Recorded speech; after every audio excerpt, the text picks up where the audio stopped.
आप सभी साथियों को रशिकारा की तरफ से राम राम।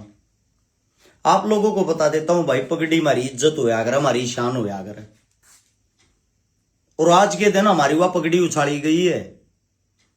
कभी किसी को ये वहम हो ये पगड़ी चौधरी राकेश सिंह टिकैत साहब की थी, ये पगड़ी पूरी संपूर्ण कौम की थी।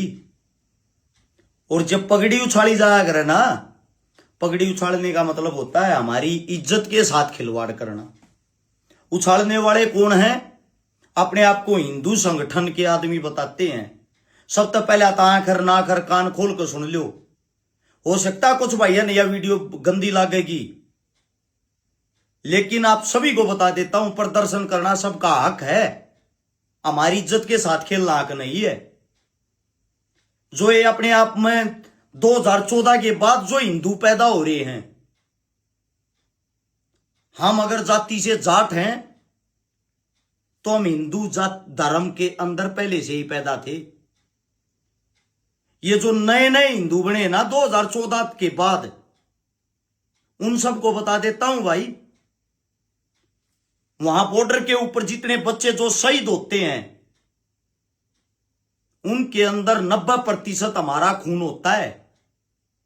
बॉर्डर के ऊपर जो दिन रात लड़ाई लड़ते हैं, सबसे ज्यादा किसान के बेटे होते हैं।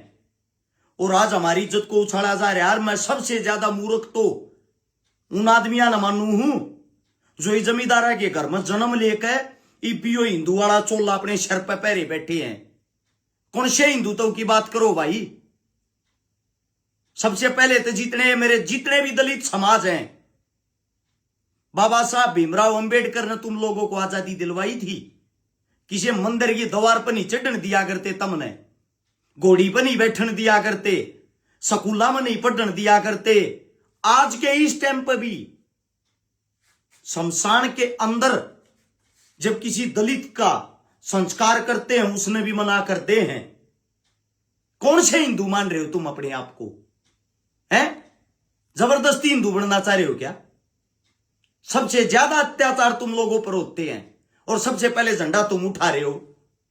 बाबा साहब ने तुम्हारे को आजादी दिलवाई थी, भूल गए उस आजादी ने? उसके बाद बात आती है भाई जाट ब्राह्मण राजपूत गुज्जर यादव, हिंदू समझो अपने आप ने। राम मंदिर बनाया था, कमेटी के अंदर कितने हिंदू ले रखे, कितने जाट राजपूत गुज्जर यादव ले रखे, टोटली गुजराती ले रखे। गुजराती क्या इस देश को सिर्फ गुजराती बाबू चलाएंगे? उससे दूसरा आप लोगों को बता देता हूं, जिस हिंदू संगठन वालों को, संघ वालों को तुम हिंदू मानते हो, ये वो आदमी है जो भारतीय तिरंगे से ऊपर अपने संगठन का झंडा लगाते हैं। मतलब देश को नहीं मानते कुछ, संगठन को मानते हैं सब कुछ। और ये हमारे पे उंगली उठाओगे, ये हमारे तन्यू बताओगे कौन हिंदू है कौन हिंदू नहीं है। सर्टिफिकेट बांटने वाले ये हैं क्या? ये सर्टिफिकेट जब से बांटने लग गए हैं, तब से आप लोगों की रगों में जो क्रांतिकारी खून बहाया करता ना, वो खून इनके पद चिन्हों पे चलने लग गया। हद होगी यार। ठीक है, राजनीति अपनी जगह है, पहलगांव के अंदर हमला हुआ है, हमले की हम सब ने निंदा की है, हम सब कार्रवाई चाहते हैं। बड़ी शर्म की बात है, एक वो नरवाल गुजरा है वहां पे हमले के दौरान, विनय नरवाल, उसकी पत्नी ने मीडिया के सामने आकर बयान दिया है कि भाई हिंदू मुस्लिम मत करो, मारने वाले आतंकवादी थे, मेरे पति को न्याय चाहिए, आतंकवाद को जड़ से मिटाया जाए। उसी को घोषित कर दिया इन लोगों ने। उसके बारे में भी अनाप शनाप गंदी गंदी गालियां लिख के घेरते हैं। क्यों? क्योंकि वो भी एक नरवाल था इस मारे। बेशर्मी की हद होगी। उधर से राजस्थान के अंदर हनुमान बेनीवाल प्रदर्शन कर रहा तुम लोगों के लिए, उसको जेल के अंदर बंदी बना लिया। इधर से राकेश टिकैत अगर किसी चीज को लेके प्रदर्शन करता, सबसे पहले उसकी टांग खींचण मारे अपने आ जाए। इसलिए तो बात याद, थारे अंदर को ना एकता। 2016 तक पिटन लागे थे, जूत लागन लागे थे। 25 साल या थारे बड़का ने जीत मारन लाग रहे हैं। 15 की तो मर्जियां, 20 की तो मर्जियां हैं। और थारे बड्डे जब खड़े हो हैं, सबसे पहले तुम आंख दिखाओ उनती। शर्मबाजगी के थारी मतलब राजनीति में इतना अंधा हो गए रहे। और ये जो आप लोगों से पूछना चाहता हूं, ये जो हिंदू संगठन अपने आप ने बताने लगे रे, आरएसएस कितनी लड़ाई लड़ ली बॉर्डर पर जाकर, कितने कछाड़े भेज लिए, उड़े युद्ध करने भेजते क्यों नहीं? सब सारी चीजें अलग से साफ नजर आ रही है, प्री प्लान है। एक देश का राजा बाहर से आकर हम ये उम्मीद करते हैं भाई इतना बड़ा आतंकी हमला हुआ है उस पर को कार्रवाई करेगा, वो बिहार की रैली करने बैठ जाए और उसकी जितनी भी आईटी सेल है, जितनी मीडिया है, वह उसको कवर करने लग रही है। हमने सोचा चुप हो जाओ भाई, नहीं चाहते। आजकल इनकी आईटी सेल हैवी हो रही है, गाड़ियां पर गाड़ी देने लग रहे यार, हम सच बोलना आते। नए नए ड्रामे चल रहे हैं, सिंधु का पानी रोक दिया, ये कर दिया, वो कर दिया, और जय जयकारे लगा लग रहे सोशल मीडिया पर। इतना बड़ा हादसा हो गया जिसके ऊपर कुछ ना कुछ कार्रवाई करनी चाहिए, एक्शन करना चाहिए। पूरे विश्व का ध्यान हिंदुस्तान की तरफ है कि आप आतंकवाद से लड़ो, हम आपकी साथ हैं। और फिर भी वह लड़ाई नहीं लड़ी जा रही। क्यों नहीं लड़ी जा रही? क्योंकि सिस्टम दिल्ली के दरबारों में है। जो दिल्ली के दरबार है, कमियां उस सिस्टम में है। 2 दारू की बोतल लेके आदमी बॉर्डर पार नहीं कर सकता, बार बार आरडीएक्स लेके, असले लेके देश की सीमा पार करके यहां घुस जाता है?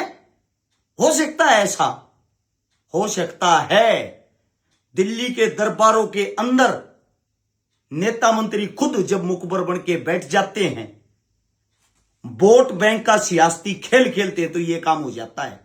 डूब मरो रिव्यू सारे जो नकली हिंदू बने बैठे हैं, या जो पगड़ी उछाड़ी गई भाई इसका बदला लिया जाएगा। मुजफ्फरनगर के अंदर कल पंचायत है, उत्तर प्रदेश के अंदर हमारे बुजुर्ग जो भी फैसला लेंगे शर्माते है, और शर कटवांटी सब तागा खड़े पाऊंगे, इस बात की गारंटी है। और जो भाई ये नकली हिंदू बनकर घर में बैठे हैं, बैठे रहियो, टाइम थारा भी आओगा, जूत थारा भी लागेंगे। इस सरकार ने कोई छोड़ा नहीं है। तम भूल सको, मैं नहीं भूलिया हूं। जाट आरक्षण के नाम पर जातीय दंगा कराकर उस दिन तो जाटा का बेड़ा गर्क करने लग रही सरकार। गुज्जर आरक्षण के नाम पर गुज्जर भाइयों को मार मार कर काटा। यूपी में झूठे फर्जी पंडितों के सबसे ज्यादा एनकाउंटर करे। आप लोग राजनीति नहीं समझ रहे। फिर भी पहलगांव के अंदर जो मरे वे सब हिंदू थे ज्यादातर। इस बात को क्यों नहीं समझ रहे? हिंदुओं की सरकार होते हुए हिंदू ही क्यों मर रहे हैं? क्या कोई बड़ी साजिश नहीं लगती आप लोगों को? है कि यार बेड़ा गर्क हो गया देश का। मतलब पढ़े लिखे हो, आंख नीचे बैठे हो। सीधी साफ सुथरी एक बात है भाई, अगर अब भी एक नहीं होगे तो कभी भी एक नहीं होगे। या राजनीति तुम सारे ना खा जाएगी। आज नंबर उनका तो कल मारा होगा, नोट कर लेना इस बात को। मुजफ्फरनगर के अंदर पंचायत है, पंचायत के फैसले का इंतजार रहेगा। जो भी हमारे बुजुर्ग फैसला लेंगे, सबसे आगे नेड कटवान वाले हमारा नाम पाओगा। जब नेड कटवान का नंबर आ गया तो यह बात बता देता हूं, यह वीडियो सारे का फैला देना। हम आप अपना काम कर रहे हैं, लेकिन जब भी हमारे बुजुर्गों की, हमारे पूर्वजों को, हमारे बड़ों को मान सम्मान पर आंच आएगी, सबसे पहले आगे हम खड़े पाऊंगे। जानकल जाति चाहे याद चली जाए। राम राम।